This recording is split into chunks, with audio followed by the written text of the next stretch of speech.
तो hello strugglers. दोबारा से आ गए हैं हम रिलेटिव लेके। तो आज बात करेंगे हम बहुत ही दिनों बाद, न दिनों भी नहीं कहूँ मैं तो महीनों बाद। किस बारे में हम करने वाले हैं बात? यही सीपीएसई स्टेट बोर्ड्स के बारे में। देखो, अगर लाइफ तुम्हारी चल रही है पंगे में, अब रिजल्ट तो आने वाले हैं सीपीएसई के भी, और शायद कुछ स्टेट लेवल के तो आ ही चुके हैं। पर चलो इंटरनेशनल तो नहीं, नेशनल बात करते हैं। जैसे कि सीबीएसई, जिनके रिजल्ट आने वाले हैं। देखो, रिजल्ट कैसा भी रहे, तुम्हें लग रहा होगा यार इस बार कम आए तो वाट लगने वाली है। देखो, एक कैटेगरी होती है बच्चों की जिनको पता होता है हम लोग लुढ़कने वाले हैं।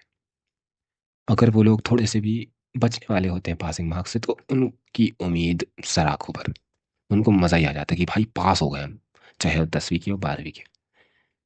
देखो, लाइफ में ऐसा ही होता है कि जब इंसान को कुछ उम्मीद ना हो और उसको थोड़ी सी भी उम्मीद, या फिर किसी ने उसको मार्क्स चढ़ा के दे दिए और वो पास हो गया, तो बहुत अच्छी बात है। ये हैं बच्चे जो बहुत ही बिलो एवरेजेस में आते हैं, जिनको मतलब चल रहा है, खाली चल गया, हो गया, पास हो गया, पासिंग मार्क्स भी बहुत है। दूसरे होते हैं टॉपर्स, जैसे कि हर कोई जानता है उनको चाहिए होता है मार्क्स भाई।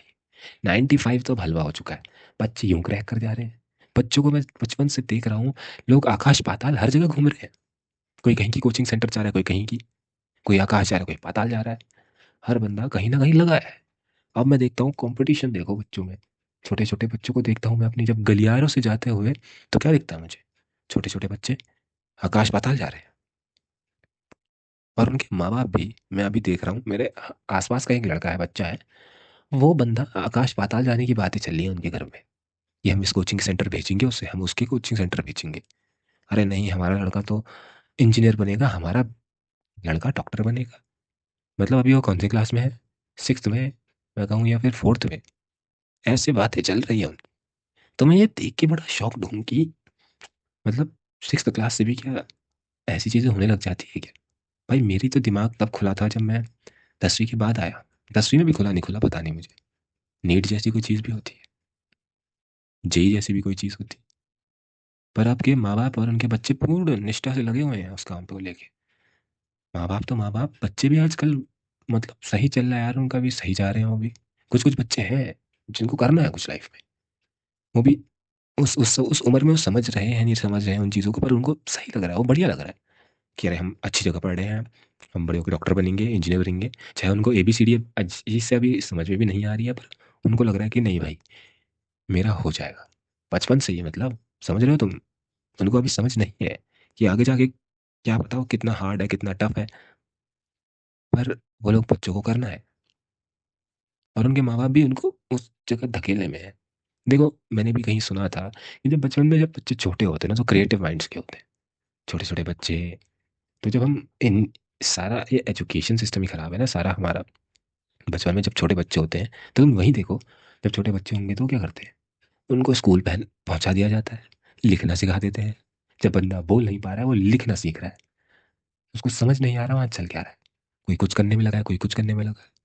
जबरदस्ती उसको पढ़ाया जा रहा है, लिखाया जा रहा है। उसके दिमाग का विकास तो हुआ ही नहीं है उतना।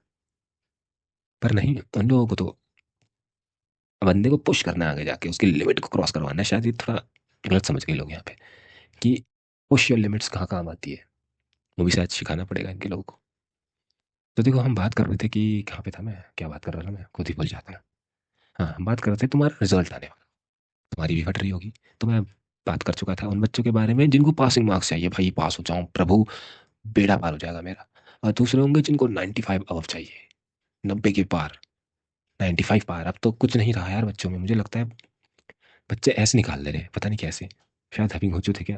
तो छोड़ो, उसके बारे में बात करेंगे। हम मैं बात कर रहा हूँ कि एक दूसरे बच्चे होते हैं जो 95 प्लस लाने की बात कर रहे हैं। कितना आश्चर्यजनक है। नहीं, सही है, ऐसा नहीं है। पर यहाँ पे मुझे घबराहट उन बच्चों से होती है जो बीच में होते हैं, एवरेज है, जिनको घर में से भी तगड़ा टेंशन है उनके, कि भाई ये 70% अगर नहीं आई तेरी, या फिर 80% नहीं आ रही, तो बेटा तू घर से फुट लेना। ऐसी धमकी मिल रही है जिनको। देखो, मुझे नहीं पता तुम लाइफ के किस मुकाम पे तुम पहुंचे हो, तुम आगे खाई पीछे कुएं में ऐसी सिचुएशन में हो या नहीं हो, मुझे नहीं पता।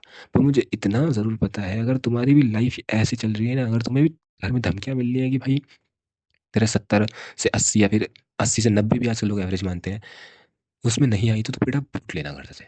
ऐसी ऐसी बातें चल रही होंगी, क्योंकि देखो मेरी लाइफ में भी एक बार ये मैंने किसी से सुन चुका हूँ, उसके साथ भी हो चुका है। तो तुम भी थोड़ा यहाँ पे समझ जाना कि देखो चाहे तुम्हारे साथ कुछ भी हो, तुम्हारा रिजल्ट खुला, तुम पास हो, ठीक है, एवरेज बच्चों की बातें कर रहा हूँ मैं। ठीक है, तुम पास हो यार, ठीक है, मतलब आ गए, तुम्हारे तुम्हारे माँ बाप ने एक्सपेक्ट किए होंगे 90 आएंगे, पर नहीं, तुम पहुंच गए 85 में, 80 में पहुंच गए तुम। ठीक है, चलो यार, मैं मानता हूँ तुमने बहुत कर लिया। पर एक बात यहाँ याद रखना, तुम्हारे माँ बाप तुम्हें चाहे पेले उस समय, चाहे तुम्हें कुछ भी कहे, क्या क्या बातें सुननी पड़ेगी तुम्हें, मुझे पता है।